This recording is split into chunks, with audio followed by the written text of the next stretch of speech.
I really been popping my shit on a whole nother level. You playing good sense to the devil. These bitches been on me, I swear they keep calling my phone. I'm like, hold on, let me check the scale. If she get time of day, then I had a good. I'm kind of starting this video a little in the middle of things, but I was having some trouble with this thing. With this last little lug nut, it was just absolutely stuck on. So I had to get the whole bar on a four-way, and I finally broke it loose. So we're gonna go ahead and get this wheel off so we can go ahead and get started.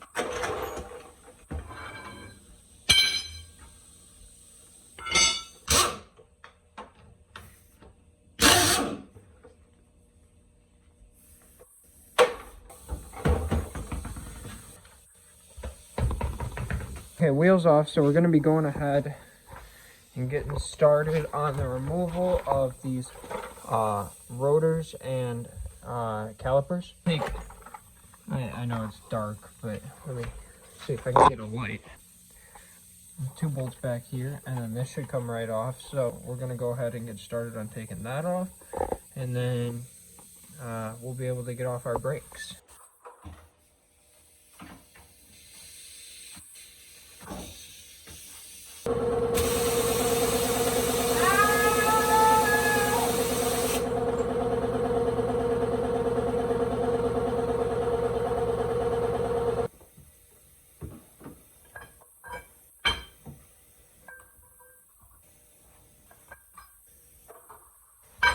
I got it out. Okay, I managed to get the impact.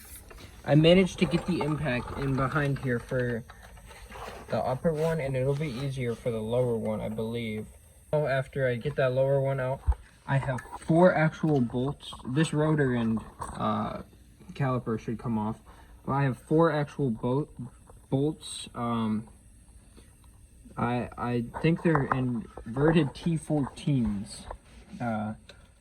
Behind the hub. I'm trying to find them right now, but they're like, there's 4 of them, and you need some crazy concoctions of extensions and elbows to actually get these down here, these other hubs. So we'll get to that once we're over there. Recording because I just had to make sure I wasn't stupid, but this thing is just stuck on there. I need to work at it and get it off.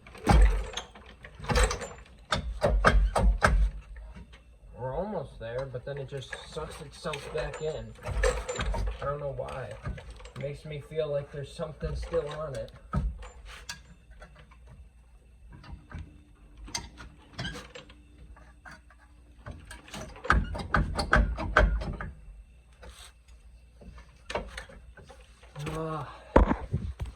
Made a little bit of progress from the last video, but basically worked behind here, and as you can see, the parking brake is stuck down in there on the actual rotor here. So I've just been working my way back and forth and slowly working it more and more. As you can see, it's like crooked, and as far as I know, it's not even supposed to be coming out right now. So put down the camera, gave it one good old yank, and the whole thing came off. So it looks fine, but it was just such a pain. Now we're going to be going ahead and getting started on these inverted Torx bolts. Back here, there's 4 of them that my finger's touching right here. Oh, looks pretty messed up in there, but this is I gotta reposition that, fix that. Got these up on the vise, and now basically I'm gonna bash all these out and pop all these back in. So I'm gonna be using a hammer and using this little thing to just, you know, kind of pop them out.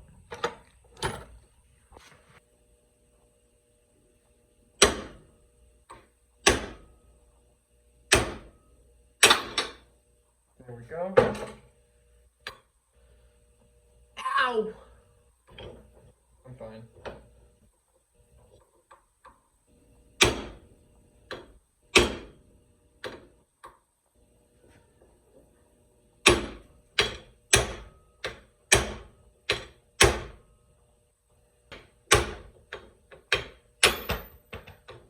There we go. This one.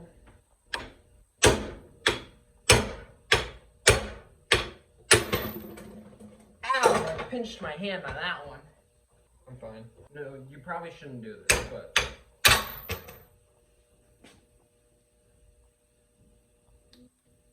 Yeah, that's why you probably shouldn't do it. Oh.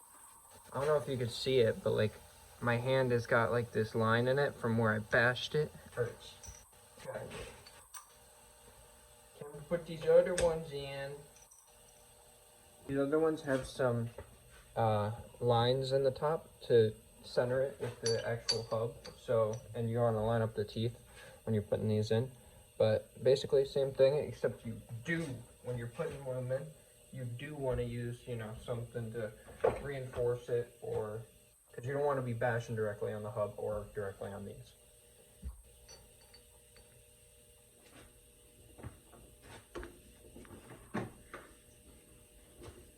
Bashing time. It's hard to get a good hit on this when you got hub around it. It's taking a minute.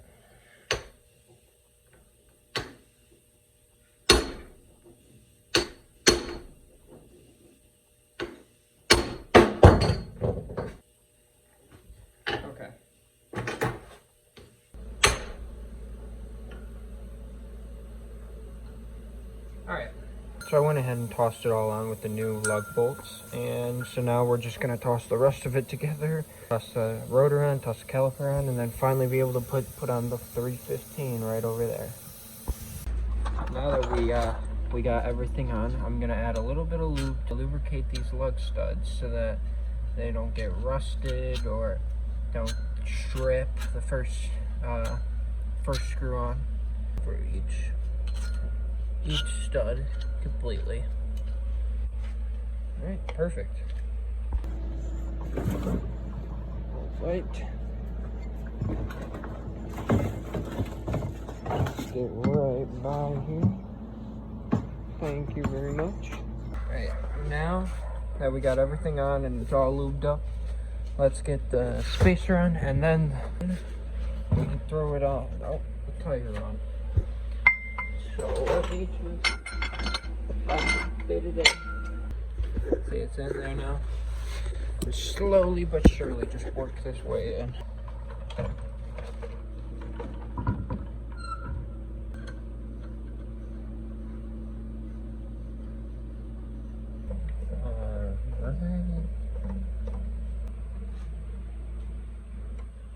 Alright, and then now we're going to tighten all of them down. Torque them all down and let the thing down, torque it down. Look how aggressive.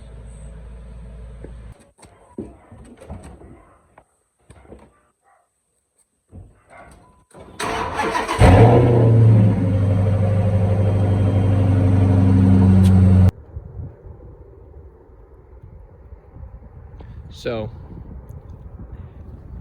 it's been a while. As you can see, we got a little damage here. That's a story. We got a Chrysler center cap.